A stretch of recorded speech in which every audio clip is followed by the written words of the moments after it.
ને? જય શ્રી કૃષ્ણ. જય શ્રી કૃષ્ણ. આપણે સત્સંગમાં સતીની વાત કરી રહ્યા છીએ. ગઈકાલે આપણે જોયું કે સતી રાવલપિંડીથી દિલ્હી આવી ગઈ સહીસલામ. ગુંડાઓના ત્રાસમાંથી કેટલો ચમત્કારિક પૂર્ણ એનો બચાવ થયો એ વાત આપણે ગઈકાલે જોઈ. આ પ્રસંગો વાંચીએ તને એવું લાગે છે આપણને હજુ ખબર નથી, પરંતુ પાછળની કથામાં આવશે જ કે સતીના નંદોઈ અને સાસુના ગુંડાઓ મારી નાખે છે. એ લોકો બચી શક્યા નથી અને એની નણંદ પર તો ખૂબ જ બળાત્કાર થયો છે. છેવટે સતીનો જે પતિ અરુણ છે એ આ બધી ધમાલ 2-5 દિવસમાં શાંત થઈ ગઈ અને ઘણો સમય નીકળી ગયો. પછી રહેમત ખાનનો જે ભત્રીજો હતો એની સાથે પત્ર વ્યવહાર, ફોન વ્યવહાર ચાલતો હતો અને અરુણને પોતાની બેન જીવંત છે એવા સમાચાર મળ્યા. એટલે અરુણ પોતે જ આગળ જાય છે રાવલપિંડીમાં હોસ્પિટલમાં. એની બેન સાથે મુલાકાત પણ થાય છે. બધું પાછળથી આવશે, ડિટેલ્સમાં એ વખત વાત જોઈશું. તમને શોર્ટમાં કહી દઉં છું. અને એ વખતે એની બેન નિયરલી પાગલ અવસ્થામાં હોય છે, કારણ કે એટલું બધું હેરાન કરી હતી આ લોકો ગુંડાઓએ એને, શારીરિક માનસિક બધી રીતે. એને છેવટે અરુણની હજી એ દેહ ત્યાગ કરે છે, મરી જાય છે. એનાથી અરુણને ઘણો જ આઘાત લાગે છે. એ બધી વાતો પાછળથી આવશે. અત્યારે મારે કહેવાનું મેં એક જ વસ્તુ છે કે આ પ્રસંગ આપણે જે વાંચી રહ્યા છીએ, સત્ય ઘટના છે, એમાં ઘણી વખત એવો વિચાર આવે કે જો આ લોકો 3 જણા એ ભેગા થઈ અને સતીને જે ખૂબ જ ટોર્ચરિંગ કર્યું હતું, છેલ્લા ખૂબ જ એનો બધા ભેગા થઈને ઉધળો લીધો હતો, એના બદલે 3 જણાએ સતીની વેદનાને કે એની શ્રદ્ધાને સમજીને એવું કહ્યું હોત કે ભલે ચલ શ્રી કૃષ્ણની મૂર્તિ લઈ લે, અમે 5 શેર દાગીના ઓછા લઈશું. એ લોકોએ દાગીનાનો મોહ જતો કર્યો હોત કદાચ, અને 4 જણા એ એરપોર્ટની પોલીસ પ્રોટેક્શન વાળી ગાડીમાં બેઠા હોત શ્રી કૃષ્ણની મૂર્તિ સાથે, તો કદાચ આ મૂર્તિ અત્યારે સતીને એકલાને બચાવવા છે એના બદલે 4 બચાવી લેત. એ મૂર્તિની અંદર એને શ્રી કૃષ્ણનો ભાવ હતો અને પેલા લોકોનો ભાવ એને એક પથ્થરની મૂર્તિ હતી. એનામાં શ્રી કૃષ્ણની એ લોકોનો ભગવાન નતા જતા, શ્રદ્ધા નથી, સતીની પૂર્ણ શ્રદ્ધા હતી. અને આપણી હિન્દુ ધર્મની અંદર પાયામાં શ્રદ્ધા રહેલી છે. શ્રદ્ધા જ માણસને આગળ લઈ આવે છે. ધર્મમાં જો શ્રદ્ધા નથી તો એમને એમ તમે ગમે તેટલું આચરણ કરશો એ આચરણનો કોઈ અર્થ નથી રહેતો. હવે આપણે કથામાં આગળ વધી રહ્યા છીએ કે સતી કેવી ચમત્કારિક રીતે રાવલપિંડીથી સહી સલામત દિલ્હી આવી ગઈ એનું આખું વૃતાંત એને લખ્યું. આ બધું થયું છે. પછી અરુણનો પણ પત્ર આવી ગયો આના ઉપર, અને સતીને કીધું છે કે તું ભલે અત્યારે એમને છોડીને જાય, પણ ભવિષ્યમાં તારા માટે આ ઘરના દરવાજા ખુલ્લા છે, અને એ પણ તારી શરતે. આ બધી વાતો આપણે ગઈકાલે જોઈ લીધી છે. હવે આ બધું પત્યા પછી બીજે દિવસે સવારે એ 3 જણા એટલે સતી, દિલીપ કુમાર રાય અને રહેમત ખાન, એ 3 જણા એમની પાસે ગાડી હતી જ, અને તેથી સીધા આનંદગીરીના આશ્રમમાં હરિદ્વાર જવા માટે નીકળે છે. લખે છે કે હરિદ્વાર જયારે આ લોકો પહોંચ્યા ત્યારે બપોરના લગભગ 4 વાગ્યાનો સુમાર હતો. આનંદગીરીના આશ્રમમાં પ્રવેશતા જ ગંગા મૈયાની શોભા જોઈ તથા કલકલ ધ્વનિ સાંભળી અપૂર્વ શાંતિનો બધાએ અનુભવ કર્યો. લખ્યું છે કે એનો જે આશ્રમ હતો એ હરિદ્વાર અને ઋષિકેશની વચ્ચેના ભાગમાં આ આશ્રમ એકાંત જગામાં એમનો આશ્રમ હતો. હવે અહીંયા લખ્યું કે અહીંયા દિલીપ કુમાર આવીને એ વેદના શ્લોકો યાદ આવી જાય છે. એ શ્લોકોનો અર્થ એવો થાય છે કે અમે સત્યની શોધ કરવા વાળાઓને માટે હવા અનુકૂળ બનો, નદીઓ અમને મીઠું પાણી આપો, બધી વનસ્પતિઓ મીઠી બનો, રાત અમારે માટે કલ્યાણકારી બનો, સવાર સુખદ બનો, સંધ્યા આનંદપ્રદ બનો, પિતૃ સ્વરૂપ આકાશ અમને આશીર્વાદ દો, વૃક્ષો વગેરે અમને મીઠા ફળ દો, સૂર્ય અમારું કલ્યાણ કરો, ગાયો અમને મીઠું દૂધ દો. તો આ બધા જે વેદની ઋચાઓ હતી એ દિલીપ કુમાર તો ખૂબ વિદ્વાન હતા, એને ત્યાં બધું સ્ફુરન થયું કે ભાઈ આ વૈદમાં આવ્યું છે એવું જ વાતાવરણ અહીંયા છે.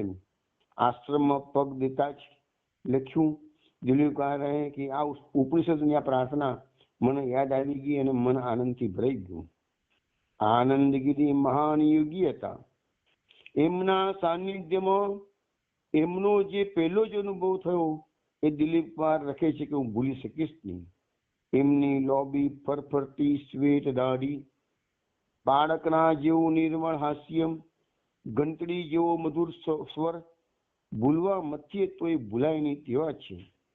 સતી દંડવત પ્રણામ કરી ગુરુદેવના પગમાં પડી અને એમના ચરણમાં માથું મૂકી રડવા લાગી. ગુરુદેવે સતીને વાલથી બેઠી કરીને પૂછ્યું, કેમ માં, મૂર્તિ નિષ્પ્રાણ છે કે જીવંત? તમને કદાચ ખ્યાલ હશે જ કે રાવલપિંડીમાં જયારે આનંદગીરી અને સતી વચ્ચે જે ડિસ્કશન ગીતાના પ્રવચનો પછી થયા છે એમાં સતીએ પ્રશ્ન પૂછ્યો છે. તો સતીને પૂછ્યું છે કે મને આ મૂર્તિ બહુ ગમી ગઈ છે, મૂર્તિ પ્રત્યે મારો પ્રેમ છે. તો ગુરુદેવે કીધું કે ભાઈ એ જ તને બતાવે છે કે તને ભગવાનની બંસીનો અવાજ તે સાંભળ્યો જ છે. તો કે ના, મને આ મૂર્તિ પણ નિષ્પ્રાણ લાગે છે, ભલે મને પ્રેમ છે પણ જીવંત નથી, કશો દેખાડો તો કરતી નથી, અનુભવ તો કરાવતી નથી. એટલે અત્યારે આનંદગીરી એ વાતને યાદ કરીને સતીને પૂછી રહ્યા છે, કેમ માં, મૂર્તિ નિષ્પ્રાણ છે કે જીવંત છે? તો સતીના મોઢા પર હર્ષનું સ્મિત પથરાયું. એ બોલી, ગુરુદેવ, પણ આ ઠાકોરજી આટલા બધા શરમાળ કેમ છે? કેમ કશું દેખાડો કરતા નથી? ભગવાને કામ તો ઘણું મોટું કર્યું પણ કોઈ જાતનો બોલ્યા નથી, કોઈ વસ્તુ કીધી નથી, કોઈ દેખાડો નથી કર્યો. એટલે સતી એવું બોલે છે. આનંદગીરીએ કહ્યું, માં, કોણ કહ્યું નથી કરતા, પણ એ જોવા માટે દિવ્ય દ્રષ્ટિ જોઈએ. બોલતા બોલતા ગુરુદેવની નજર દિલીપ રાય પર પડી અને અહીંયા જે પુસ્તક છે ચમત્કારો આજે બને છે અંદર દિલીપ રાય શબ્દોનો ઉપયોગ નથી કર્યો, એ લોકો અસિત શબ્દોનો પ્રયોગ કરેલો છે. કારણ કે હકીકતમાં તમને વાત કરવાની રહી ગઈ છે મારે, પરંતુ વસ્તુ સ્થિતિ એવી છે, મેં તમને થોડી વખત પહેલા થોડી હિન્ટ આપેલી કે 1952 જવાહરલાલ નહેરુ એ વખતના વડાપ્રધાન, એને દિલીપ કુમાર રાય અને ઇન્દિરા દેવી શિષ્યા અને ગુરુ એ બંનેને ભારત સરકારના ખર્ચે આખા વિશ્વના પ્રવાસે ભારતીય સંસ્કૃતિનો પ્રચાર કરવા મોકલ્યા હતા. એટલા માટે આ લોકોનું સિલેક્શન કરેલું કે બંને ગુરુ શિષ્ય હતા. દિલીપ કુમાર રાય ઘણા મોટા વિદ્વાન હતા. દિલીપ કુમાર રાય he was a man of golden voice, જન્મથી સુરીલો કંઠ હતો. દિલીપ કુમાર રાય પાસે ખાલી આપણું ઇન્ડિયન સંગીત નહીં, પાશ્ચાત્ય સંગીત, ફ્રેન્ચનું, જર્મનીનું, બીજા બધા ઘણા દેશોના સંગીતમાં એ પારંગત હતા. અને એ તો ઇન્ડિયામાં બહુ મોટી સંગીતની એકેડેમી ઊભી કરવાનો પ્લાન કરતા હતા. પરંતુ થયું કે જો હું સંગીતની અંદર આમાં નીકળી જઈશ તો મારી જે કૃષ્ણની ભક્તિ જે બાજુ પર નીકળી જશે. એટલે એમને કીધું કે ના, મારે ફેમસ તો થવું જ નથી કે છે.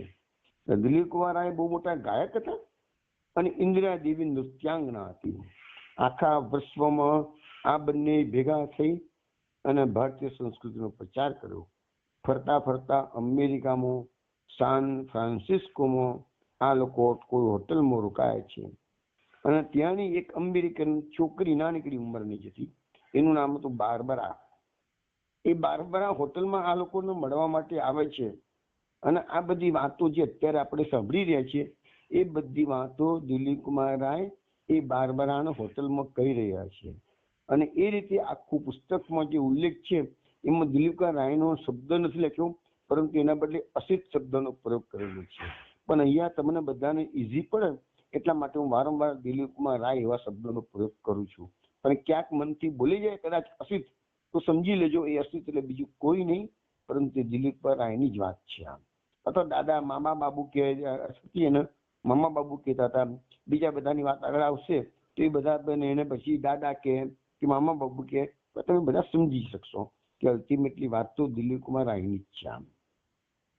હવે દિલીપ કુમાર રાય તગાડે પછી કહ્યું એને કે ભાઈ અસિત, મેં તારા વિશે તો ઘણું બધું સાંભળ્યું છે. જ્યારે દિલીપ કુમાર રાય બી પહેલી જ વાર આનંદગીરીના દર્શન કરી રહ્યા છે. આનંદગીરી વિશે દિલીપ કુમાર રાય ઘણું સાંભળ્યું હતું અને આનંદગીરીને પણ દિલીપ કુમાર રાય વિશે ઘણી બધી માહિતી હતી, પણ બંને જણને મુલાકાત થયેલી હતી નહીં. આ પહેલી વાર મુલાકાત થયેલી છે. પછી સતીની પેઠે દિલીપ કુમાર રાય પણ સાષ્ટાંગ પ્રણામ કર્યા.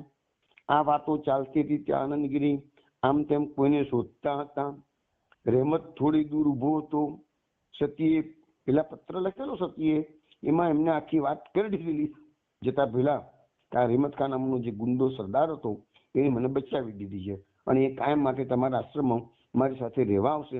એ બધી વિગત સતીએ પત્રમાં ગુરુદેવને લખી દીધી હતી. એટલે આનંદગીરીએ રહેમત ખાન સામે જોઈને કીધું, અરે ભાઈ તું ત્યાં કેમ ઉભો છે? અહીંયા આવ, મારી પાસે આ ચટાઈ પર બેસ. રહેમતનો ચહેરો તો લાલ લાલ થઈ ગયો. તેને દૂરથી આનંદગીરીને સલામ ભરીને કહ્યું કે મહારાજ હું તો મુસલમાન છું. આનંદગીરી તેની સામે જોઈને હસ્યા કે આવ ભાઈ આવ, સત્યનો સંરક્ષક થઈને તું મનમાં આવી શંકા કેમ રાખે છે? આવ મારી પાસે જ બેસ, અહીં બેસ તું કે છે. રહેમત તો સાંભળીને આભો બની ગયો. તેને માથું ધુનાવી કહ્યું, આપની પાસે બેસવાનું કહો છો સ્વામીજી, પણ હું કેવો છું એની આપને ખબર નથી. હું તો ગુંડાઓનો પણ સરદાર છું. એમ બોલતા બોલતા રહેમત રડી પડ્યો. હવે આનંદગીરી જાત ઉભા થયા. રહેમતને હાથ વડે પકડીને પોતાની પાસે જ બેસાડ્યો અને જોર કરીને જોર દઈને બેસાડીને બોલ્યા, જો ભાઈ એક વાત કહું સાંભળ. પછી એ વખતે આનંદગીરીના ચહેરા પર કોઈ નવીન તેજ દેખાડ્યું. ગાઢ સ્વરે તેમને બોલવા માંડ્યું કે ભાઈ, ભારતમાં કબીર નામે એક મોટા રામ ભક્ત સંત પુરુષ થઈ ગયા. એ ભક્ત હતા, કવિ હતા, જન્મે મુસલમાન હતા, વનકરનો ધંધો કરતા હતા. તેથી ઊંચા ઘરના હિન્દુઓ કબીરને અસ્પૃશ્ય કરી તેમનાથી આગા દૂર રહેતા. પરંતુ ભગવાન જેનો સ્વીકાર કરે છે તેનો પંડિતો સ્વીકાર ન કરે તેથી શું? અને પંડિતો કેટલા એ રહ્યા બાજુએ અને લોકોએ તો કબીરજીને સ્વીકારી લીધા. એમની વાણી પાછળ લોકો ગેલા થયા. એમાં હિન્દુઓએ ખરા અને મુસલમાનોએ ખરા. પછી પાછળથી કબીરનું જ્યારે દેહાવસાન થયું ત્યારે બંને હિન્દુ ભક્તો અને મુસલમાન ભક્તો ઝઘડવા લાગ્યા. કારણ કે પેલા કે છે કે અમે દફનાવી દઈશું, પેલા કે છે અમે અગ્નિ સંસ્કાર કરીશું. વાત બોલાચાલીમાંથી મારામારી પર આવી ગઈ. પણ એટલામાં તો જોયું તો કબીરના મૃતદેહ પર જે કફન ઓઢાડ્યું હતું એ કફન પવનનો ઝપાટો આવ્યો અને ઉડી ગયું અને એની નીચે જોયું તો કબીરનો દેહ જ ના રહ્યો. હવે જયારે કબીરનો દેહ ના રહ્યો પછી અગ્નિ સંસ્કારની કે દફનાવવાની વાત જ ક્યાં આવી? આમ એ લોકોને આવી વાળા એને લખ્યું છે કે આ બધી વાળાબંધી તો લોકોની છે, ભગવાનના ઘેરે એવી કોઈ વાળાબંધી છે નહીં. ઈશ્વર એક છે, અલ્લાહ પણ એક છે. આમ કહીને આનંદગીરી મહારાજે સંત કબીરનું એક ગીત ઉપાડ્યું. એ ગીતમાં શું લખે છે કે ખોદા જો મસ્જિદ બસતે હૈ और मुल्क कही के राम, तीर्थ मूर्त राम निवासी बाहिर करे को हे राम, पूर्व देश में हरि का बासा पश्चिम अल्लाह मुकामा, सुनो भाई साधु दिल में खोजो यही करीमा राम. जैने औरत मृदु पानी सो सब रूप तुम्हारा, कबीर बालक अल राम का सो गुरु पीर हमारा. એનો અર્થ એવો થાય છે કે જો ખુદાનો મુકામ માત્ર મસ્જિદમાં હોય તો બીજો બધો મુલક કોનો છે? જો રામ કેવળ તીર્થમાં કે મૂર્તિમાં જ હોય તો બાકીની દુનિયાનો સંભાળ કોણ રાખશે? હરિનું ઘર શું માત્ર પૂર્વમાં જ છે અને અલ્લાહનું મુકામ શું માત્ર પશ્ચિમમાં છે? માટે કહું છું સાંભળો, રામ અને કરીમને બીજે ક્યાંય શોધવાને બદલે દિલમાં શોધો. જે રામ છે તે જ કરીમ છે, જે કરીમ છે તે જ રામ છે. હે પ્રભુ, તારા બધા રૂપ છે, બધા સ્ત્રી પુરુષો તારી જ ઉપાસના કરે છે. કબીર કહે છે કે હું તો બાળક છું અલ્લાહનો ને રામનો, એ જ મારા ગુરુ છે, એ જ મારા પીર છે. એટલે આ બધા જે ઝઘડા હિન્દુઓના મુસલમાનોના જે છે એ ઝઘડા બધા ખોટા છે. કારણ કે અલ્ટિમેટલી તો બધી જગ્યાએ ભગવાન એક જ છે, બરાબર છે. આપણે બધા એના મોટા વાળા ઉભા કરીને ઝઘડા ઉભા કરેલા છે. પછી આનંદગીરીએ ગીત પૂરું કર્યું. ગીતનો ધ્વનિ સમ્યો નહીં. અમારા પ્રત્યેકના અંતરમાં એ ધ્વનિનો પડઘો પડતો જ રહ્યો. હવે દાદા લખે છે કે સતી આંસુ ખાડવા મટતી હતી. મારું હૃદય જોરથી ધબકતું હતું. એવામાં એકાએક રહેમત તો છૂટે મોએ રડી પડ્યો અને ઢગલો થઈને આનંદગીરીના પગમાં પડ્યો અને રોતો રોતો રહેમત બોલ્યો, ઓ સ્વામીજી, મને માફ કરો. આટલું નજરે જોયા જાણ્યા પછી પણ મારું મન પાછું પડતું હતું કે મૂર્તિ પૂજકના પગમાં કેમ પડાય. સ્વામીજી, હું સાવ નપાવટ છું. મારા જેવા પાપી પર દયા કરશો નહીં. હું તો દયાને પણ લાયક નથી. આમ એ બોલતો હતો ત્યાં આનંદગીરીએ એનું મોં બંધ કર્યું. પછી એનું માથું પોતાના બે હાથમાં પકડી માં રડતા બાળકને લાડ કરે એમ એમને લાડ કર્યા. થોડી વાર પછી રહેમત બેઠો થયો અને એની આંખો લૂછી રાખી. ત્યારે આનંદગીરીએ એનો હાથ રમડતા રમડતા કહ્યું, આવું બોલ નહીં ભાઈ, કારણ કે પ્રભુની દયા જો લાયક પર જ વરસવાની હોય તો એ દયા કેમ કહેવાય? અને આપણે તો બધા નિર્બળ જીવો છીએ. હું દયાનો અધિકારી છું એવું આપણામાં કોણ ચાટી ચોકીને કહી શકે તેમ છે? પ્રભુની દયા એ કઈ પગાર નથી કે મહેનતાણું નથી. અરે એ તો વરદાન છે, વરદાન. એ વરસતું રહે છે, પણ ઘમંડી કે જ્ઞાની એ પામતો નથી. જે નમ્ર છે તે જ પ્રભુની દયાનું વરદાન ઝીલી શકે છે. રહેમત બોલ્યું, સ્વામીજી, આપ તો કેવા ભલા છો, પણ હું એવો તો પાપી છું કે મારો ઉદ્ધાર શક્ય જ નથી કે છે. સ્વામીજીએ મીઠો ટપકો આપતા કહ્યું, એવું ના બોલ ભાઈ. જે માણસ પાપ કરે છે એ તો બહુ બધો પાપી છે, પણ જે એમ કહે છે કે ઈશ્વર પાપની માફી નથી આપતો, પાપીનો ઉદ્ધાર નથી કરી શકતો, તો એ ઈશ્વરનો નિંદક બને છે. ભાઈ, હું તને આ ચોપડીમાંથી ગોખેલું નથી કહેતો, પણ મારા અંગત અનુભવમાંથી કહું છું. મેં ઘણી વાર એવો અનુભવ કર્યો છે કે આપણા બધાની અંદર ઊંડે ઊંડે ઈશ્વર વિરોધની લાગણી રહેલી છે. આપણે એ બધી લાગણીઓને ધોઈ નાખવી પડશે. સુવર્ણની પેટે શુદ્ધ થવાનું છે. ઈશ્વરની યોજનામાં આ ઈશ્વર વિરોધને પણ સ્થાન છે. ઈશ્વરી આયોજનનો એ એક જ ભાગ છે અને દૈવી હેતુ સિદ્ધ કરવા માટે જરૂરી છે. સમય જતા તમે જેમ આધ્યાત્મિક રસ્તે આગળ વધતા જશો તેમ તમને આ બધું સમજાતું જશે. અત્યારે તો મારે તમને એટલું જ કહેવાનું કે બે વાતો યાદ રાખવાની છે. ઈશ્વરની કૃપા એ મનથી દલીલો કરીને સમજવાની ચીજ નથી, અને બીજું, ઈશ્વરની કૃપા મેળવવાનો હક બધાને છે. રહેમતની આંખો તો કોઈ નવા તેજે ચમકી રહી. આનંદગીરીએ તેની સામે જોઈને કહ્યું, શ્રદ્ધાને દટ કર, પોતાને નાથી જ ના સમજ, અમારી સાથે પ્રેમથી રહે, પાપના અને દુજકના વિચારો મગજમાંથી કાઢી નાખ, કારણ કે એનાથી તારું મન નબળું પડી જશે. રહેમતે આનંદગીરીના પગમાં ફરીથી મસ્તક નમાવ્યું. હસીતે હસીને કહ્યું કે બીજો ઉપાય નહોતો.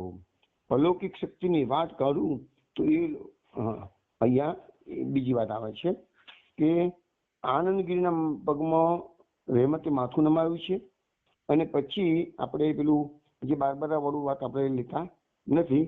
સુધી આનંદગીરી ભૂલથી પણ કદી કોઈને પોતાની સિદ્ધિ દેખાડી આજી નાખવાનો પ્રયત્ન કરતા નહીં. તેઓ ઘણી વાર કહેતા કે જો કોઈ સિદ્ધાઈ મારા દ્વારા પ્રગટ થતી હોય તો તે મારી ઈચ્છાથી નહીં પણ ભગવાનની ઈચ્છાથી પ્રગટ થાય છે. આનંદગીરીનો આશ્રમ હરિદ્વારના બ્રહ્મકુંડ ઋષિકેશની વચમાં ખૂબ નિર્જન જગ્યાએ હતો. આશ્રમની નજીકમાં જ સતીનું નિવાસ સ્થાન હતું. આનંદગીરીની કુટીર નાની સરખી હતી, પણ ખૂબ સ્વચ્છ અને સુંદર હતી. તેમાં 4 કમરા હતા. 2 કમરા તેઓ વાપરતા, બાકીના 2માં એમના 2 શિષ્યો રહેતા હતા. હવે આનંદગીરીના એક શિષ્યનું નામ હતું હરદયાલ અને આનંદગીરીના બીજા શિષ્યનું નામ હતું પ્રભુદયાલ. હવે આપણે હરદયાલની થોડીક માહિતી મેળવી લઈએ, પછી આગળ વધીએ છીએ. આ શિષ્યો જે આનંદગીરીનો જે શિષ્ય હરદયાલ છે ને, એની ઉંમર લગભગ લખે છે કે 30 વર્ષની હશે, અને ઇંગ્લેન્ડથી એ FRCSની ડિગ્રી લઈને આવેલા ડોક્ટર હતા, અને લાહોરમાં ખૂબ સારી ડોક્ટરી પ્રેક્ટિસ કરતા હતા. જોતામાં તો એમનું નામ લાહોરમાં થઈ ગયું હતું. હોસ્પિટલ બહુ સારી ચાલતી હતી, અને એવામાં આ હરદયાલની પાસે એક છોકરીનો કેસ આવ્યો. છોકરી મરણતોલ હાલતમાં હતી. તો આ હરદયાલે એ છોકરીની શસ્ત્રક્રિયા એટલે કે ઓપરેશન કરી એને મરી જતી બચાવી દીધી. પણ હોસ્પિટલમાં ઘણા દિવસ સુધી આ છોકરીને રહેવાનું થયું. અને હરદયાલ એકદમ યંગ હતો. હરદયાલ તો એનું સંન્યાસ પછીનું નામ છે, એની પહેલાનું નામ લખ્યું નથી આ પુસ્તકમાં. એ હરદયાલ એ છોકરીના પ્રેમમાં પડી ગયો. હવે જે છોકરીને પોતે જીવતદાન આપ્યું, બચાવી લીધી, ઓપરેશન કર્યું છે, ઘણા દિવસ હોસ્પિટલમાં રહી, પણ એ એને ગમી ગઈ. છોકરી બહુ રૂપાળી હતી એટલે એના પ્રેમમાં પડી ગયો હરદયાલ. છોકરીના મા બાપ ની પાસે એને એક દિવસ હિંમત કરી અને એના હાથની માગણી કરી. મા બાપ બી ખુશ થઈ કે આવો સરસ ડોક્ટર જેને મળતો હોય, આટલું મોટી હોસ્પિટલ છે, લાહોરમાં નામ થઈ ગયેલું છે, તો ના છોકરા પાડે. એટલે વાત નક્કી થઈ ગઈ, બેબીસાર પણ થઈ ગયું. પરંતુ ભગવાનને જે કરવું છે એ કરીને રહે છે. અને એટલો મોટો વળાંક આના જીવનમાં આવ્યો કે બન્યું કે આ લોકોના લગ્ન વિવાહ થઈ ગયેલા હતા, લગ્ન પણ નક્કી થઈ ગયેલા હતા. પણ એ પેલા મુંબઈથી કોઈ સિનેમા વાળા શૂટિંગ માટે લાહોરમાં ગયેલા. તો જે પ્રોડ્યુસર હતો ને એની નજર આ છોકરી પર પડી ગઈ. અને આ છોકરીના રૂપથી પ્રોડ્યુસર એટલો બધો અંજાઈ ગયો કે એને છોકરીને ફિલ્મમાં કામ કરવાની ઓફર કરી દીધી. એટલે પેલી છોકરીને છે કે ઓહો, મને ફિલ્મ વાળા સામેથી બોલાવે છે, તો એનું અભિમાન ઓર વધી ગયું. પછી એને આ હરદયાલની ચિંતા કરી જ નહીં અને એની ઓફરનો એને સ્વીકાર કરી લીધો. એટલે છોકરી હરદયાલને ચીવડી સીધી પિક્ચરોમાં કામ કરવા જતી રહી. હરદયાલના સમાચાર મળી ગયા કે ભાઈ મારી મંગેતર છે, એને તો પેલા લોકો લઈ ગયા છે પિક્ચરો વાળા, ફિલ્મોમાં કામ કરવા માટે ગયા છે. એટલે એને ઘણો આઘાત લાગ્યો. અને આઘાતમાં પછી એનામાં વૈરાગ્ય જાગૃત થયો. હવે એ જ વખતે લાહોરમાં આનંદગીરી મહારાજ ગીતાના પ્રચાર માટે આવેલા હતા. અને આવા સમયે હરદયાલ ખૂબ જ મૂંઝવણવાળી સ્થિતિમાં હતો, એને શાંતિ મળતી નથી. એટલે એને કોઈએ કહ્યું કે ફલાણી જગ્યાએ અહીંયા ગીતા પર પ્રવચનો ચાલે છે, તો શાંતિ મેળવવા માટે એ હરદયાલ આ ગીતાના પ્રવચનો સાંભળવા માટે ગયા. સભા પૂરી થઈ ગઈ પછી આનંદગીરીના પગમાં પડ્યો અને એને પોતાની આપવીતી આનંદગીરી મહારાજને કીધી અને કીધું મને શાંતિ કેવી રીતે મળશે તે મને કહો. તો આનંદગીરી મહારાજે કહ્યું કે બેટા, શાંતિના એક જ રસ્તાની મને ખબર છે, અને તે જ કે ભગવાનના શરણે જવું. હવે હરદયાલ જેવો શરીરે એવો મનથી પણ બલવાન હતો. તેને નક્કી કરી નાખ્યું કે આ દુનિયા મહાસ્વાર્થી છે અને એનામાં વૈરાગ્ય જાગૃત થઈ ગયો હતો. જે છોકરીને કે જે મેં મરણની અવસ્થામાંથી બચાવી લીધી અને એ છોકરી મને છોડીને લગ્ન નક્કી થઈ ગયા હતા અને મને છોડીને ફિલ્મમાં જતી રહી. એટલે એને એટલી બધું લાગી આવેલું કે એનામાં વૈરાગ્ય પ્રદુપ્ત થઈ ગયું. એટલે પછી નક્કી કર્યું કે હવે આનંદગીરી કેમ કરવું. એટલે ગુરુદેવે બતાવેલા રસ્તે જવા તૈયાર થયા. લાહોરમાં બહુ હોહા થઈ ગઈ ત્યારે આટલો મોટો ડોક્ટર અને બધું છોડીને સંન્યાસી બને છે અને કાયમ માટે ચોકાડે હરિદ્વાર રહેવા જતો રહે છે. લાહોરમાં જેમ જેમ બધાને ખબર પડી એમ બધી હોવા થઈ ગઈ. બધા એને સમજાવવા આવ્યા લાહોરના અગ્રગણ્ય માણસો, પણ હરદયાલે કોઈની વાત કાને ધરી નહીં અને ડાક્ટરની પ્રેક્ટિસ છોડી અને કાયમ માટે હરદયાલ આનંદગીરીની પાસે હરિદ્વારમાં રહેવા આવી ગયા. તો આનંદગીરીનો આશ્રમ ઘણો નાનો હતો. 2 શિષ્યો હતા, એક હરદયાલ અને બીજું પ્રભુદયાલ. એ સિવાય એના આશ્રમમાં બીજા શિષ્યો હતા નહીં. બીજા શિષ્યો હતા એ બધી વાતો આપણે કરીશું પછી જેમ જેમ સત્સંગમાં આગળ વધીશું એમ. શ્યામ ઠાકુર એમના એક શિષ્ય છે, એનું બહુ મોટું પ્રકરણ છે, એ આપણે શાંતિથી જોઈશું આ પત્યા પછી. તો અત્યારે હવે આપણે બીજા શિષ્ય પ્રભુદયાલ વિશે વાત આપણે કરી દઈએ. તો બીજો શિષ્ય જે પ્રભુદયાલ હતો ને એ બિહારનો હતો અને કલકત્તાની અંદર એ બી ફિલ્મ ઇન્ડસ્ટ્રીમાં કોઈ જગ્યાએ નોકરી કરતો હતો, પણ હીરો હિરોઈન તરીકે નહીં, પણ એક સામાન્ય ક્લાર્ક તરીકે એની નોકરી હતી. પરંતુ એટલા દરમિયાન બન્યું કે અચાનક એની પત્ની મરી ગઈ. એટલે શોકમાં વિવળ થઈને તીર્થયાત્રા કરવા માટે આ બીજો પ્રભુદયાલ છે એ નીકળી પડ્યો. ત્યાં અચાનક એ હરિદ્વારમાં આવે છે, આનંદગીરીના દર્શન કરે છે અને એમનો સત્સંગના આશીર્વાદથી એની પત્નીનો જે શોક છે એ બધું નીકળી ગયો અને થોડા વખતમાં તો એ આનંદગીરીનો ભક્ત અને સાધક બની ગયો. હવે લખ્યું છે આની અંદર કે દિલીપકુમાર રાય એને પૂછે છે કે ભાઈ તું કેવી રીતે આવી રીતે આ મહારાજના શરણે આવી ગયો એમ. એટલે એને બધું કીધું આ બધી વાતો કેવી રીતે થયું કે છે. અને હું તો પછી એને એવું લખ્યું છે કે હું તો અભાગ્યો માણસ, અને અભાગ્ય માણસના હાથમાં ચાંદો આવી પડે એવું કોઈ માને ખરું કે છે? એવી રીતે કહે છે કે હું તો ફિલ્મ ઇન્ડસ્ટ્રીમાં એક નાનું સરખું કામ કરી અને મારું ઘર ચલાવતો હતો, અને ત્યાં મને કહે છે આ આવા આનંદગીરી જેવા સમર્થ ગુરુ મળી ગયા. એટલે પછી એને કીધું દિલીપકુમાર આઈને, આ ગુરુજી મનુષ્ય નથી બાબુજી, આ તો સાક્ષાત દેવતા છે, દેવતા. હું અતિશયોક્તિ કરું એમ તમને લાગે ને તો તમે સાંભળો. એમ કરી અને એને પછી પોતાનો જે ગુરુદેવનો જે અનુભવ હતો એને વર્ણવ્યો. લખ્યું છે કે તે વખતે હું તરતનો ગુરુજીની પાસે આવેલો હતો, એટલે એમને વિશે બહુ ઓછું જાણતો હતો, જાણવાની ઈચ્છા પણ કરી નહોતી.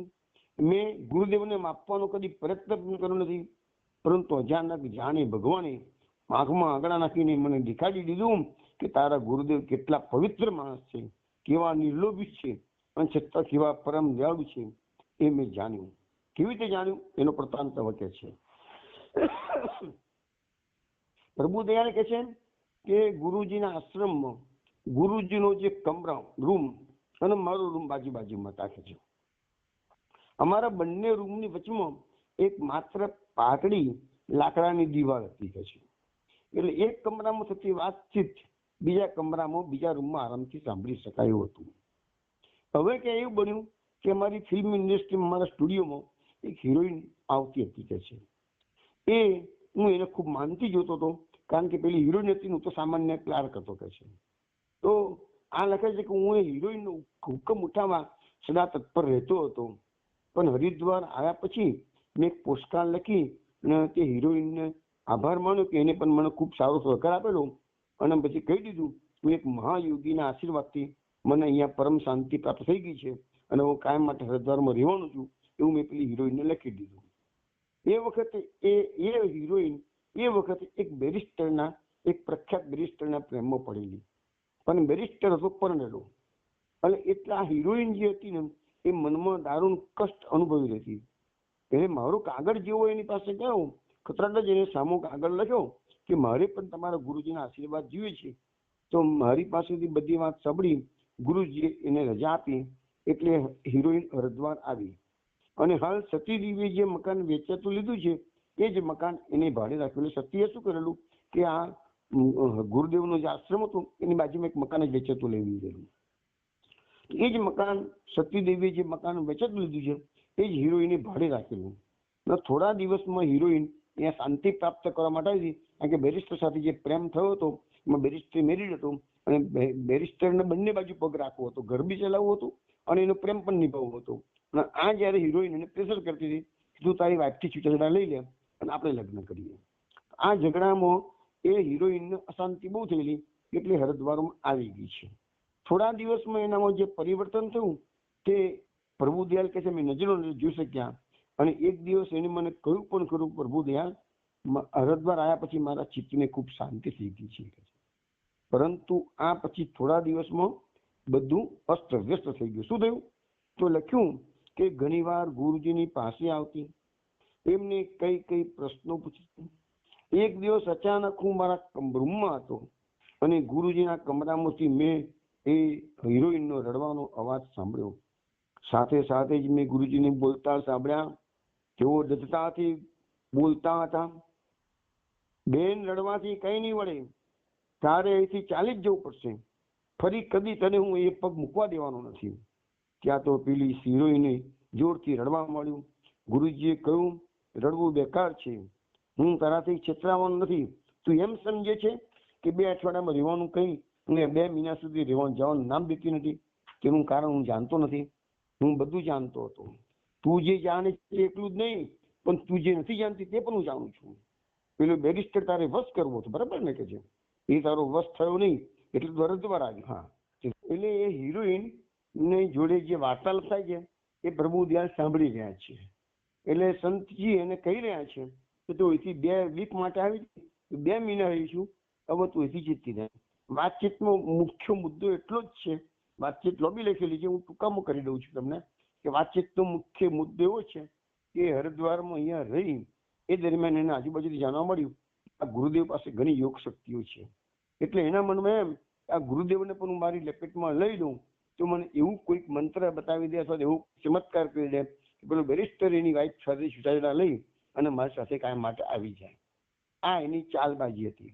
એ ચાલબાજીમાં સફળ ના થઈ એટલે એને ગુરુદેવને પણ પોતાની લપટમાં લેવા પ્રયત્ન કર્યો અને હાવભાવ અને ચેનચાળા એવા કરવા મળ્યા તો ગુરુદેવ કઈ ચલિત થયા નથી.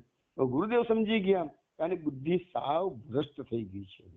એટલે પછી ગુરુદેવે કહ્યું કે હવે તું આશ્રમમાંથી નીકળી જા. એટલે એ આશ્રમમાંથી નીકળવાનું નામ દેતી નથી. હવે શું થાય છે કે એને થયું કે આ ગુરુદેવ મારું કામ નહીં કરે, અને હરિદ્વારમાં એને તપાસ કરી એને લાગ્યું એ તાંત્રિક છે. એ તાંત્રિક પૈસા લઈને લોકોના કામ કરે છે. એટલે એ હિરોઈન પેલા તાંત્રિક પાસે ગઈ. એની પાસેથી 1000 રૂપિયાનો સોદો કર્યો. હવે આ તો કઈ સાલની વાત છે તમે જાણો છો ને, 1947 ભારત આઝાદ થયું એના 1-2 વર્ષની જ વાત છે. એટલે એની પહેલાની વાત છે. 1945 ની આસપાસની આ વાત હશે. હવે તાંત્રિકને એને 1000 રૂપિયા આપ્યા કે કોઈ પણ સંજોગોમાં બેરિસ્ટર મને છોડવા તૈયાર થાય નહીં અને એની પત્નીને ડિવોર્સ આપે. આવું એને પેલા પાસે નક્કી કર્યું, તાંત્રિક પાસે. હવે આ ગુરુદેવ તો ધ્યાનમાં બેસે એટલે બધું દેખાતું હતું, સામેવાળાના મનના વિચારો વાંચી શકતા હતા. એટલે એને ખ્યાલ આવ્યો કે આ છોકરી તો હદની બહાર જઈ રહી છે. એક તો ગુરુદેવને ફસાવવા પ્રયત્ન કર્યો એના ચેનચાળાથી, બીજું પેલા તાંત્રિકને પકડ્યો 1000 રૂપિયા આપીને. એટલે એને થયું કે બસ આવી છોકરીને રખાય જ નહીં, એટલે એને માફ નથી કરવું, એને હવે કાઢી મૂકે છે. આ બધું ડિસ્કશન અહીંયા થઈ રહ્યું છે. અને એને પછી પેલી છોકરી ઘણી માફી માંગી છે. છેલ્લે એને કહી દીધું કે અહીંયા તારે એટલે સુધી ને એ છોકરીએ એ હિરોઈને ગુરુદેવને ઝપટમાં લેવા માટે એવું કીધું કે હું તમને તમારો આશ્રમ બહુ નાનો છે ને તો હું જબરજસ્ત આશ્રમ બની આપીશ તમારું નામ થઈ જશે એમ. તો આનંદગીરી કીધું ભાઈ મને મોટા આશ્રમનો કોઈ મોહ નથી, તું મને એવા પ્રલોભનો આપીશ નહીં. એટલે એ હિરોઈને બધી રીતના અખતરા કરી જોયેલા, પરંતુ એ બધામાં નિષ્ફળ ગઈ. અને છેવટે પછી એ ગુરુજીએ કહ્યું ગુરુજી મને ક્ષમા કરો, ખરી આવું કદી નહીં થાય. તાંત્રિકનો પડછાયો હું હવે નહીં લઉં, હું હવે તાંત્રિક પાસે જઈશ નહીં. ગુરુદેવ થોડી વાર ચૂપ રહીને બોલ્યા, નહીં, આ વખતે તો તારે જવું જ પડશે. તો એ ભગવાન પરમ દયાળુ છે, એમની દયાનો પાર નથી. જો તારો પશ્ચાતાપ 6 મહિના તારામાં કામ રહેશે તો તારું અશુદ્ધ મન કંઈક શુદ્ધ થશે. એ વખતે તું પાછી આવજે, ભગવાન ફરી એકવાર તને સુધરવાની તક આપશે, પણ આજે તો તારે જવું જ પડશે. એટલે પછી એને એ હિરોઈનને કાઢી મૂકી. એટલે હિરોઈનને પૈસાનો પણ ગુરુદેવે કોઈ લોભ નથી રાખ્યો, અને એના મનની બધી વાતો ગુરુદેવને ખબર પડી ગઈ હતી. એ વસ્તુ અસ્પષ્ટ બતાવે છે. તો લખ્યું છે કે આનંદગીરીની યોગ વિભૂતિ અને ચરિત્રનો આ કઈ એમ કે પ્રભુદયાલ લખે છે કે આ કઈ મને પહેલો પરિચય થયો એવું નહીં. આવા તો ગુરુદેવના ઘણા ચમત્કારો અમે અહીંયા આશ્રમમાં રહીને અનુભવ્યા છે. હવે આ હરદયાલ જે પહેલો શિષ્ય ડોક્ટર હતો FRCS થયેલો, હવે એનો અનુભવ કે છે. હરદયાલ પોતે દિલીપકુમાર રાયના મોઢે કહે છે કે એક વખત એવું બન્યું કે 4-5 વર્ષ પહેલાની આ વાત છે. એટલા 1947 ની વાત અત્યારે પણ કરીએ છીએ, એના 4-5 વર્ષ એટલે 1942-43 ની આસપાસની આ વાત છે. મેં થોડા વખત પહેલા જ ગુરુજીની પાસેથી દીક્ષા લીધી હતી. ગુરુજી એ વખતે મને સાથે લઈને કોઈ વાર તીર્થ દર્શન કરવા નીકળી પડતા. એક વખત એવું બન્યું કે કાશી અને પ્રયાગની યાત્રા કરી અને અમે એક ભયંકર જંગલમાં થઈને જતા હતા. તો રસ્તામાં અમે બધા ભૂલા ગયા, બંને જણા. તો હરદયાલ લખે છે તો હું ભયભીત થઈ ગયો. ત્યારે ગુરુજી હસીને કહે છે, બીક શાની? ભગવાન આપણા માટે છે. આખો દિવસ ચાલ કરીને હું થાકી ગયો હતો, ઘોર જંગલમાં અટવાઈ ગયા હતા. 7-8 કલાકથી પેટમાં અનાજનો દાણો પડ્યો હતો. એટલે બળતરાણ રૂપે ગુરુદેવને કહ્યું, આપણે હું શું કહું ગુરુજી, આપણે તો ભૂખ નથી, તરસ નથી, પરંતુ અમે તો સામાન્ય માણસો જ છીએ. અમે તો આ જંગલમાં અદભુત મરી જઈશું કે છે. અત્યારે અરણ્યમાં રાત ક્યાં કાઢવી અને પેટમાં નાખવું શું? ગુરુજીએ શાંતિથી હસીને કહ્યું, હવે મારો દોષ તું કાઢે છે? તું નતો કહેતો કે મને રસ્તાની ખબર છે, તો તારા કયા પ્રમાણે તું આ જંગલમાં આવ્યો છું કે છે. અને પેલા છોકરાને એટલે શિષ્યને કીધું, ભૂખ લાગી છે તો ખાવાનું મળશે, ભગવાન પર વિશ્વાસ રાખ, ચિંતા છોડ. તો હરદયાલ કહે છે, ગુરુજી તમે ખાવાનું મળશે એમ કહો છો, પણ કેવી રીતે મળવાનું છે? આ ઘોર જંગલમાં તો કોઈ અવર જવર દેખાતી નથી, અને રાતના મોડું થઈ ગયેલું છે, અહીં માણસની વસ્તીનું કોઈ ચિહ્ન પણ દેખાતું નથી. ગુરુજીએ કહ્યું, બેટા એક વાર ભગવાનની ઉપર છોડી દે, જો તો ખરો, એક ચિત્તે તો ભગવાનનું નામ લે, જો તો ખરો ભગવાન કેવા ખેલ કરે છે. મેં કરુણ સ્વરે કહ્યું, ભગવાન પર છોડ્યા સિવાય ગુરુદેવ રસ્તો પણ ક્યાં છે? ભલે મરવાનું થશે તો મરીશ, મને તમારા ચરણમાં મરવાનું છે. નામ જપું છું, નસીબમાં હશે તો ખાવાનું મળશે. આમ કહી એક ઠેકાણે ખુલ્લી ઊંચી જમીન પર કપડો બિછાવી ગુરુજીને તેની પર બિરાજમાન કર્યા.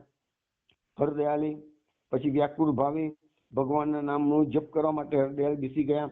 આંખો મીચી જપની શરૂઆત કરું છું, ત્યાં તો લખે છે કે મારા ઘૂંટણ પર થઈને સાપ સરળ કરતો પસાર થઈ ગયો. ઓ બાબા કહીને હું તો ઠેકડો મારીને ઊભો થઈ ગયો. જોયું તો સાપ મારા શરીર પરથી પસાર થઈ અને સાપ તો ગુરુજીના પગ પર ચડી રહ્યો છે. મેં તો જીવ પર આવીને મોટી ચીસ પાડી, ગુરુજીને પાછળથી ધક્કો માર્યો, એમની આંખો ઉગાડી. હજી તેઓ તો ધ્યાનમાં જ હતા, ભાવાવેશમાં હતા. મને પૂછી કે શું છે? મેં કહ્યું, ગુરુજી સાપ સાપ.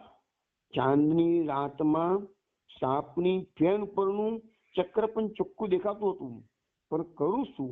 જો સાપને મારવા જઉં એમાં જોખમ હતું, એને મારવા જઉં તો કદાચ ગુરુજીને સાથળમાં દંશ દઈ દે તો. ગુરુજીની સાથળ પર ચડી ગયેલો. ગુરુજી હસીને સાપની સામે જોઈને કહ્યું, હજી તો ગુરુદેવ ભવાવેશમાં હતા. તો ગુરુજી સાપની સામે જોયું કે વાહ ઠાકુર વાહ, શું તારી લીલા છે. આમ કહી એમને સાપની ફણા પર હાથ ફેરવવા મળ્યો. મારી તો કે છે ગુરુ હરદયાલ કે છે, મારી તો છાતી બેસી ગઈ કે ગુરુદેવ તો સાપની ફણા પર હાથ ફેરવે છે કે છે. અને પછી તો સાપે ફેન બી કાઢી, વાલ કરતો હોય એવી રીતે, અને ફેન કાઢીને ગુરુદેવનો હાથ ચાટવા મળે છે. ગુરુદેવે તો કાઢી ભજન ગાવા મળ્યું, જો કુછ હે સબ તું હી હે. એટલે હરદયાલ તો વ્યાજ કરે છે, ગુરુદેવ તો ખરા છે, આપણી જોડે પણ રમત કરે છે કે છે. અને કહે છે જો કુછ હે સબ તું હી હે. અને સાપ પણ આ ગુરુજીના ભજનની સાથે સાથે એમની સાથળ પર ચડેલો, ચંત દોડવા લાગ્યો. અને પછી ધીરે રહીને સાપ સરળ કરીને ક્યાંક ચાલી ગયો. હું તો સ્તબ્ધ બની ઉભો રહી ગયો. મને થયું કે મેં જે જોયું એ સાચું છે કે સપન છે કે છે, ખબર જ ના પડી કે છે એમ. પછી ગુરુજીએ મારી સામે જોઈને કહ્યું, હરદયાલ તે જે જોયું છે સપન નથી, અને હું કોઈ પધારી નથી. તો શું કહું?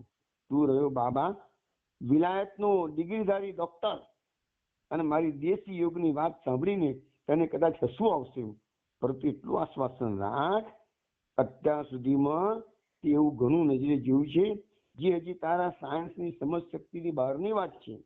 કારણ કે આપણું સાયન્સનું જે કાર્યક્ષેત્ર છે એ ઇન્દ્રિયો અને બુદ્ધિથી સમજી શકાય એવું છે. મન દ્વારા આપણે સાયન્સને સમજી શકીએ છીએ, પણ યોગનું એક ક્ષેત્ર એવું છે કે ઇન્દ્રિયો અને બુદ્ધિ અને મનથી પર છે. તો એ જે બુદ્ધિથી પર છે એની સામે આપણે ઇન્દ્રિયો પર વિજય મેળવવાનો છે. યોગીના મનમાં હિંસાની કલ્પના સુદ્ધા આવી શકતી નથી. યોગીઓએ ક્યારે બી સાપ હોય ગમે તે હોય હિંસાનો વિચાર કરવાનો જ નહીં, એટલે કોઈ જીવ એના પ્રત્યે હિંસા આચરી શકતો નથી. પછી ગુરુદેવે હસીને કહ્યું, બેટા હું નજરે જોઉં છું, થોડી વારમાં પક્કડ ખાવાનું મળતા તું ભગવાનને ગાળો દેવાનું છોડી ભગવાનના ગુણગાન કરવા લાગી જવાનો છે. પરંતુ હરદયાલના પેટમાં એવી લાય બળી હતી કે સાપ સાયન્સ બધું ઘડીમાં તો એ ભૂલી ગયો. મેં ઉત્સાહમાં હરદયાલ ઉત્સાહમાં આવીને કહ્યું, ગુરુજી પક્કડ ખાવાનું, હવે ખાવાનું ક્યાંથી મળશે? કોણ લાવશે? ઘોર જંગલ છે, કોઈ અવર જોર તો છે નહીં. ગુરુદેવે હસીને કહ્યું, બેટા જે સાપ થઈને તને બીવડાવે છે તે જ હમણાં કઠિયારો થઈને અતિથિ સત્કાર કરવા આવી જશે. તું શાંતિ રાખ, શ્રદ્ધા રાખ. માટે તું જરી શ્રદ્ધાળુ બનવાનો પ્રયત્ન કર. વિશ્વનું ભરણ પોષણ કરવા વાળો વિશ્વંભર મારા તેરા જેવા બે મામૂલી જીવોનું પેટ ભરવા મુઠ્ઠી અન્નની વ્યવસ્થા ઘોર જંગલમાં ના કરી શકે? હરદયાલ લખે છે, હું તો શરમાઈની પાછળ ધ્યાનમાં બેઠો. મનમાં તો ફક્કડ ભોજનના જ વિચારો આવતા હતા. થોડી વાર પછી ગુરુજી હસીને કહ્યું, અરે આ કોના ધ્યાનમાં એકદમ ગરક થઈ ગયો છું? જે અખંડ મંડલાકાર ચરાચરમાં વ્યાપ્ત થઈને દર્શન આપે છે ભગવાનમાં, કે ગોળ રોટલીનો આકાર ધારણ કરીને હમણાં થોડી વારમાં તારી સામે આવશે, એના વિચારો તો કરું છું કે છે. એટલે એકદમ હરદયાલ હસી પડ્યો. ગુરુદેવ પણ ખડખડાટ હસતા હતા, જાણે કે 5 વર્ષનું બાળક. અને એટલામાં જ આ વાર્તાલાપ ચાલતો હતો અને ત્યાં દૂરથી એક માણસ આવતો દેખાયો.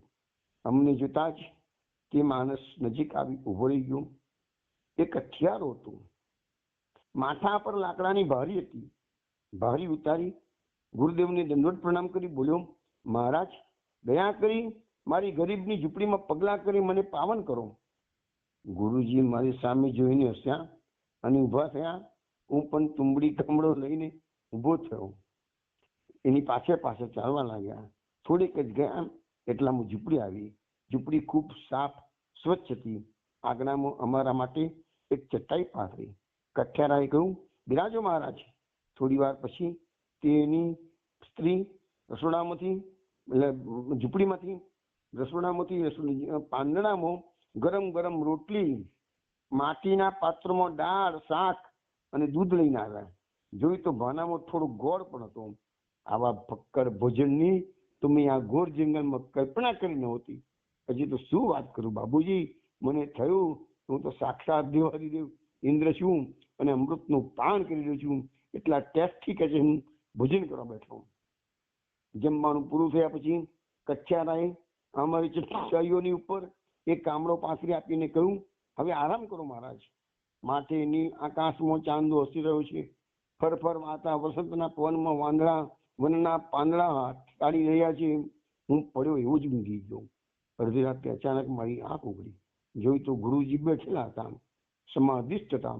ફરી પાછો હું ઊંઘવા પડ્યો.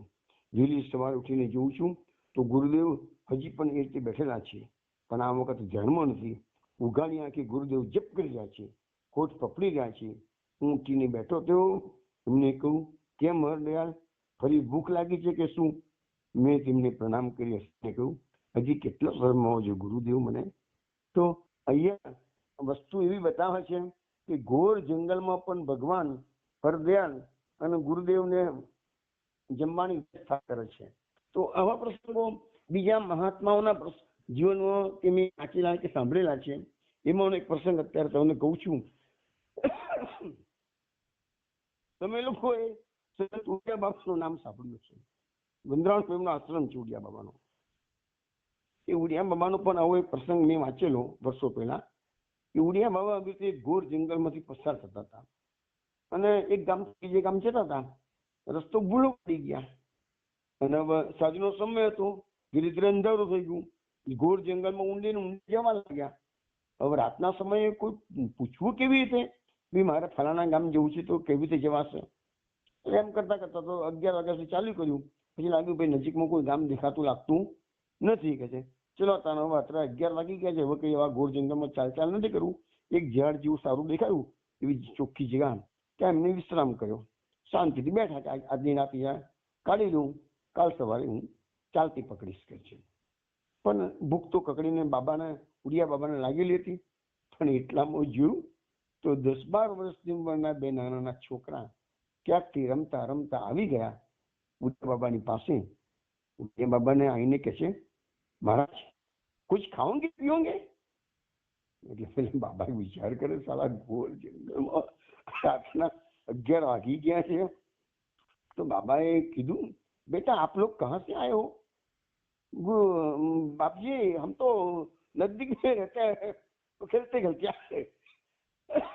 રાત્રે 11 વાગ્યાનો સમય. 10-12 વાગ્યાના 10-12 વર્ષના બાળકો રમતા રમતા એવી ગયા છે કે છે. મેં તો કે છે એટલે ગુરુજી બાબાજીએ કીધું, હા બેટા कुछ हम खाएंगे, हमको भी भूख लगी है કે છે. છોકરા કે અભી હમ આતે હૈ એમ કે 2 છોકરો ગયા અને તરત જ ગરમ ગરમ રોટલો, શાક, દૂધ બધું લઈ આવ્યા અને 2 છોકરો અને બાબાજીને કીધું તમે ખાઈ લો કે છે. પછી બાબાજી લખે છે ઉડિયા બાબા કે હું જમતો હતો તગાડી, મારી નજર છોકરા પર હતી. 2 છોકરો અંદર અંદર રમતા હતા કે છે. મારું જમવાનું પૂરું થઈ ગયું એટલે પેલા છોકરો કે છે બાબાજી જાય? હા બેટા જાઓ કે છે. એટલે ત્યાં સુધી મને ખ્યાલ જ નહીં કે કોણ છે ને ક્યાંથી આવ્યા છે. પછી છોકરા જતા રહ્યા. પછી કે હું પણ આખી રાત્રે તો ઝાડ નીચે મેં આરામ કર્યો. સવારના 5 વાગે ઉઠી અને હું નીકળવાની તૈયારી કરતો હતો અને સાલા પેલા 2 છોરો પાછા રમતો આવી ગયો. સવારના પૂર્વ 5 વાગે અને કહે છે કે બાબાજી કુછ પિયોગે? તો પેલા બાબાજી કહે છે હા બેટા કુછ પિયેંગે. થોડી વાર છોરો ગયો, 5 મિનિટ પાછા આવ્યા અને બંનેના હાથમાં દૂધની તાજી દૂધ ગાયનું કાઢ્યું છે એવી કુલડીઓ હતી બંનેના હાથમાં. લો બાબાજી આપ દૂધ પી લો. પછી અમે લોકોએ એ લખ્યું છે બાબાજી ઉડ્યા બાબા એમણે દૂધ પીધું કે છે, બહુ સુંદર સ્વાદિષ્ટ હતું કે છે.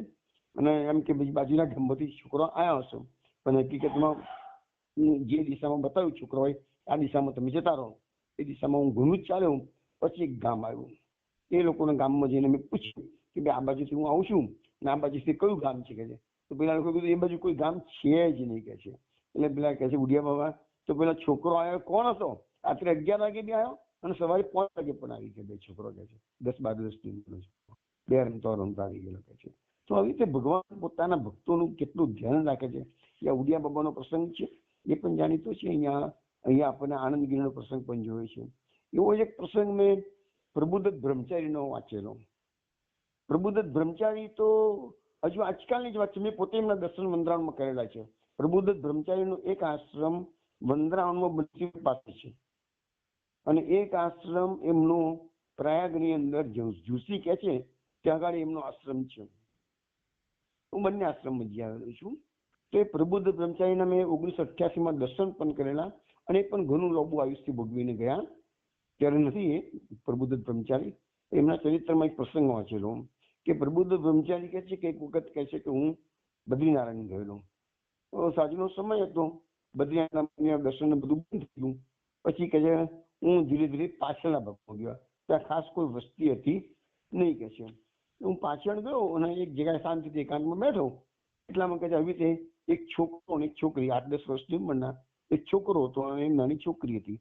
તે રમતા રમતા આવી ગયા અને કહે છે કે બાબા ચાય પીઓગે? કુછ ખાઓગે? એટલે મેં કીધું હા બેટા. એટલે મને કહે ચલો અમારી રૂમ પે અમારી. એટલે એ છોકરો મને નજીકમાં જેમની રૂમ હતી ત્યાં મને લઈ ગયા. રૂમમાં એક બેન હતા. એ બેને મારા માટે ચા મૂકી અને થોડો નાસ્તો મને કરાવ્યો. સાંજનો સમય તો ભૂખ લાગેલી હતી કે તો મેં ચા નાસ્તો તગાડે કરી લીધો એ બેનની પાસેથી. તો મને એમાં લાગ્યું બધું નોર્મલ છે એમ કોઈ એવું મને ખ્યાલ નહીં. પછી કહે છે કે બીજી વખતે જયારે હું હરિદ્વાર ગયો તો પેલી ઓરડીમાં જોઉં તો ખરું એ પેલા 2 છોકરો છે એને મળું તો ખરું કે છે. બીજા વર્ષે કે ત્રીજા વર્ષે ગયો તો કે જે એ દિશામાં ગયો ને એ ઓરડી જ જોવા ના મળી. પેલા છોકરો તો જોવા ના જ મળ્યો પણ એ ઓરડી જ જોવા ના મળી કે જે ઓરડીમાં બેસી ને મેં ચા નાસ્તો કર્યો તો કે છે. હવે કોને કરાવ્યો કેવી રીતે કરાવ્યો એ બધું ભગવાનને ખબર. તો આવી રીતે ભગવાન પોતાના ભક્તોનું કેટલું ધ્યાન રાખે છે એ પ્રસંગ આપણને આ બધા પ્રસંગો જોઈએ ને ત્યારે આપણી શ્રદ્ધા મજબૂત બને છે. પછી તે લખ્યું કે આ બધા પ્રસંગો એમ કે દિલીપકુમાર રાય કહે છે મેં સત્ય અને રહેમતને આગળ કહી સંભળાવ્યા. આ સાંભળી સત્યે ગુરુજીને ઉદ્દેશીને કપાળે હાથ અડકાડી પ્રણામ કર્યા. પરંતુ અચાનક રહેમતની આંખો ચમકી ઉઠી. એ બોલ્યો મારી સામે હાથ જોડીને બોલ્યો બાબુજી બધાનું પેટ ભરાય ને હું જ એક ભૂખ્યો રહું. ગુરુજીને કહ્યું મને પણ એમનો ચેલો બનાવે. બીજું કઈ નહીં આવડે તો હરદયાલ ભાઈની પેટે કોઈના તુંબડી કામડો તો ઉપાડી શકીશ નહીં. સતી કહે છે પણ તું પોતે જ ગુરુને કહે ને કે છે રહેમત તું શું કરા ગભરાય છે કહે. તો રહેમતે કીધું મારી હિંમત ચાલતી નથી. મારા જેવા ગુંડાની શિષ્ય બનાવશે? વચમાં જ હું બોલી ઉઠ્યો આટલું બધું જુએ છે ને સાંભળે છે તોય પાછું બોલે છે ચાલ હમણાં જ તારે મોડે જ તેમને એની પાસે વાત કરતો. હું એને રહેમતને લઈને આનંદગીરીની પાસે જઈને ઉભો રહ્યો. એમને જ કહું શું રે રહેમત પહેલવાન જેવાને દીક્ષાની આવ બેસ.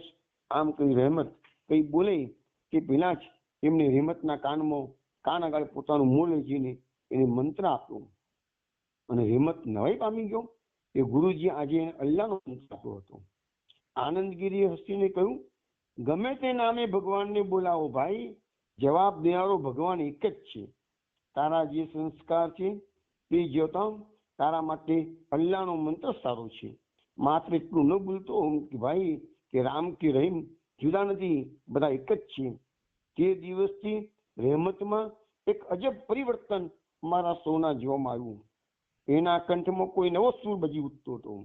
એના મોંનો વિષાદ દૂર થઈ ગયો હતો. મોટા ભાગનો વખત એના કમરાના બારણા બંધ રહેતા. બહારથી અમને ધૂપની સુગંધ આવતી. એક દિવસ રહેમતના કમરાનું બારણું ઉઘાડું જોઈ હું કઈ વિચાર કરવા ન કરતા સીધો અંદર ઘૂસી ગયો અને જોઉં છું તો કૃષ્ણની છબીની સામે મૂકી ને રહેમત અલ્લાહ અલ્લાહ કૃષ્ણ કૃષ્ણનો જપ કરી રહ્યો હતો. એની આંખોમાંથી ગાલ પર થઈને ટપ ટપ કરતા અશ્રુ બિંદુ વહી રહ્યા હતા. મેં એકદમ દોડીને સતીને અદભુત દ્રષ્ટિની વાત કરી. સતી દોડતી નીચે આવી. કેટલી વાર સુધી રહેમતની સામે તાકીને જોઈ રહી. પછી આંખોમાં ભરાઈ આવેલા આંસુ લૂછી તે ગુપચુપ પાછી કરી ગયું. અસુતે આગળ ચલાવ્યું કે એક વાત કહેવાની ભૂલી ગયું. રહેમત અને હું સતીના ઘરમાં જ. સતીએ એ મકાન આનંદગીરીના આશ્રમની બાજુમાં પરચેસ કર્યું હતું અને લખે છે કે રહેમત અને સતી અમે કોઈ સાથે રહેતા હતા. તો ઉપરના 4 રૂમ હતા એ મકાનમાં અને નીચેના ભાગમાં 3 રૂમ હતા. તો ઉપરના એક રૂમની અંદર સતી રહેતી હતી, એક રૂમમાં દાદા રહેતા હતા, 2 રૂમ ખાલી રાખેલા. નીચેના એક રૂમમાં રહેમતને રહેવા માટે આપેલો હતો અને એક રૂમમાં ચા પાણી નાસ્તો જમવાનું વગેરે થતું હતું. એમ કરીને બધી સગવડ કરેલી. એટલે ઉપરના ઘરમાં એક રૂમ ખાલી હતો, નીચે એક રૂમ ખાલી હતો. એ રીતનું બધું લખેલું. અને આનંદગીરીની કુટીરની નજીક જ આ ઘર હતું અને વચમાં થોડીક જમીન હતી. એના પર સતીએ પાછળથી ફૂલની વાડી સરસ બનાવી હતી. ઘર વાડીથી જરા ઊંચી જમીન પર હતું. ઉપરના માળે 4 ઓરડા મેં કહી દીધું, ખાલી હતું. એક અતિથિ માટે હતો અને એ રીતે કહ્યું. તો સતીએ પછી મામા બાપુ નીચે રહેવાની વાત કરતા હતા તો ના માની કે બાબા બાબુ તમે મારી બાજુ રહો કે છે. અને એક દિવસ સવારે નીચેના ભોજન ખંડમાં અમે 3 જણા ચા પીતા હતા. એવામાં રહેમતે કહ્યું, બાબુજી, ગુરુજીએ સાચું જ નામ પાડ્યું છે. મારી માં ખરેખર લક્ષ્મી જેવી છે. નહીં તો મારા જેવા પાપીનો ઉદ્ધાર કદી થઈ શકે? આવી શાંતિ મને મળી શકે? અચાનક સતીના મોં પર હાસ્ય ફૂટી નીકળ્યું. તું બોલી, તને શાંતિ મળી કે મારી મહેરબાનીથી નથી મળી? રહેમત, તારા સ્વભાવના ગુને કરીને તને શાંતિ મળી છે.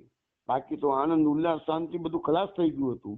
સંસારમાં હતી ત્યારે થતું હતું કે હું બિન સંસારી ક્યારે થઉં. ઠાકોરે મારી પ્રાર્થના સાંભળી અને હું સંસાર છોડીને અહીંયા આવી ગઈ. તો મારું મન એવું ચંચળ છે કે જે સંસાર છોડીને હું આવી છું એને માટે હવે તરફડે છે, ખાસ કરીને મારા દીકરા રજત માટે. રહેમતનું મોં ઉદાસ થઈ ગયું. તે બોલ્યો, તો પછી માં એને એક વખત તેડાવી લો ને. સતીએ ફિક્કું હસીને કહ્યું, જે માયા છોડવાની જ છે તેને વળગવામાં ફાયદો શું? રહેમત, પેલી સિનેમા વાળી હિરોઈનની વાત તું ભૂલી ગયો? વચ્ચે હું પડ્યો. મેં કહ્યું, સતી તું ક્યાં અને એ હિરોઈન ક્યાં? સતી દીર્ઘ નિશ્વાસ નાખી બોલી, પોતાને મામા બાબુ કોણ ઓળખી શક્યું છે અને શું કરતા શું થાય છે તો કોણ જાણે છે? 2 દિવસ પહેલા જ હું ગળું તાણીને નહોતી બોલી કે સંસાર માટે નથી, સંસાર મારા માટે નથી. હું ફરીથી બોલ્યો, પરંતુ આ કઈ સંસાર નથી સતી. સતીએ કહ્યું, મામા બાપુ બીજા અવતારે માં થશો ને ત્યારે તમને સમજાશે એક નાનકડું બાળક આના સંસારનું કેન્દ્ર બની રહે કેવી રીતે. નહીં, મારે આ માયા કાપવી જ પડશે. રાત દિવસ હું ભગવાનની પ્રાર્થના કરું છું, પરંતુ કોઈ વખત એવી નિર્બળ બની જાઉં છું કે મને થાય છે. વચમાં મેં કહ્યું, ગુરુ કર્યા છે તો પછી આવા તેવા વિચારો કરવાને બદલે એકવાર એમને કેમ પૂછી લેતી નથી? સત્ય નીચું જોઈ થોડી વાર વિચારમાં પડી ગઈ. પછી આંખો લીછી નાખી બોલી, ચલો ગુરુદેવની આગળ શરમાવું છું, ગુરુદેવને જ આ પ્રશ્ન કહી દઈએ.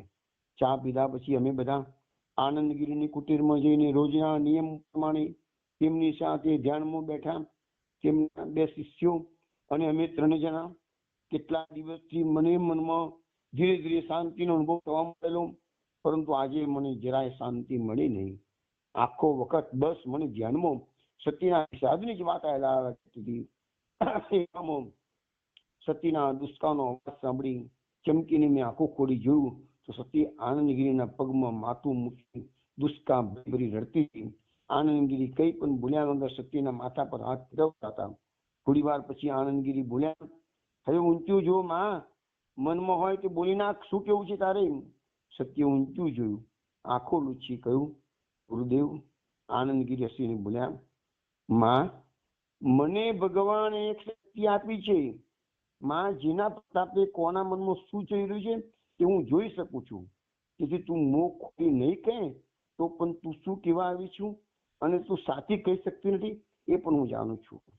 થોડી વાર અટકી ગુરુદેવ બોલ્યા, સતી, તારા છોકરાને થોડા દિવસ અહીંયા તેડાવી લે. તારા પતિ બહુ સારા માણસ છે, કદી ના નહીં કહે. સત્ય આભી બની ગઈ. તેમના મોં સામે જોઈ, તમે આ શું કહો છો મહારાજ? ગુરુદેવ, પેલી સિનેમા વાળીને તમે કહેતા હતા આસક્તિનો મનમાંથી વિચાર કરો પણ પાપ છે, અને મને તમે આસક્તિ કરવાનું કહો છો. આનંદગીરી સિંહ બોલ્યા, માં, ભગવાન જેને ગુરુગીરી કરવાનો હુકમ આપે છે તેને હુકમ બરદાસ્ત કરવાની પણ શક્તિ આપે છે. નહીં તો એ કેમ કરીને પહોંચી વળે? ભગવાન ડાક્ટરને મોકલે છે તો દવાઓ સાથે મોકલે છે, નહીં તો દર્દીને કેમ વાત આપી શકે? એમાંની એક શક્તિ છે દવા. તો તમે જોઈ શકો છો કે હું મારી વાત જાણું છું, પણ ભગવાને જે બીજી શક્તિ આપી છે તે લોકો આટલી સહેલાથી જાણી શકતા નથી. અને તે શક્તિ છે કોનો સ્વભાવ કેવો છે તે સાફ સ્પષ્ટ જોવાની શક્તિ. એ શક્તિના જોરે હું જોઈ શકું છું કે માં અધિકાર કેવો છે. તેથી તું મારા શબ્દો પર જરાય ખચકાય વગર વિશ્વાસ રાખજે. રજત તારી સાધનામાં જરાય વિઘ્નરૂપ નહીં બને, ઉલટું મદદરૂપ બનશે. કારણ ભગવાને મને સ્પષ્ટ બતાવી દીધું છે કે તારો રજત યોગ ભ્રષ્ટ આત્મા છે. ગીતાજીમાં કહ્યું છે એમ, શુચિતામ શ્રીમતામ ગેહે યોગ ભ્રષ્ટો વિજાયતે. શ્રી રામકૃષ્ણ દેવ જે નિત્ય સિદ્ધ કહેતા તેઓ એ બાળક છે. આવા બાળક પરનો સ્નેહ માણસને પાછો પાડવાને બદલે આગળ લઈ જાય છે. તો વૈષ્ણવ, આજનો સત્સંગ આપણે અહીંયા પૂરો કરીએ છીએ.